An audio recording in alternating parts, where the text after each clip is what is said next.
ఆధార్ అనేది మనందరికీ ఆధారం వంటిది. ఎక్కడైనా ధృవీకరణ చూపించేందుకు ఆధార్ కార్డును లేదంటే దాని జిరాక్స్ కాపీనో తీసుకెళ్తుంటాం. ఇప్పుడు తెలంగాణలో బస్సులో ప్రయాణం చేయాలంటే ఆధార్ కార్డు తప్పనిసరి. ఇలా ఆర్థిక లావాదేవీలు బ్యాంకుల్లో ఆధార్ కార్డు తప్పనిసరి. అయితే ఇక నుంచి మనం ఆధార్ కార్డు తీసుకెళ్లకుండానే ఉపకరించే కొత్త ఆధార్ యాప్ను ఐటీ మంత్రి అశ్విని వైష్ణవ్ ఆవిష్కరించారు.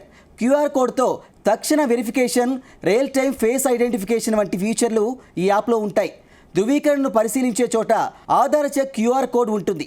దానిని ఆధార్ యాప్తో స్కాన్ చేస్తే మన ఐడెంటిఫికేషన్ పూర్తి అవుతుంది. ఇప్పుడు యూపీఐ చెల్లింపుల కోసం క్యూఆర్ కోడ్ను స్కాన్ చేసినట్లే ఇది కూడా పూర్తి అవుతుంది. పూర్తి సురక్షితంగా, అత్యంత సులువుగా ఆధార్ తనిఖీ జరుగుతుందని సోషల్ మీడియా ఎక్స్పోలో అశ్విని వైష్ణవ్ పోస్ట్ చేశారు. ఒక్కసారి బీటా పరీక్షలు పూర్తయితే దేశవ్యాప్తంగా ఈ యాప్ అమల్లోకి వస్తుంది. ప్రజలు తమ వ్యక్తిగత ఫోన్ ద్వారా తమ గుర్తింపునకు భద్రంగా పంచుకోవచ్చని అశ్విని వైష్ణవ్ వివరించారు.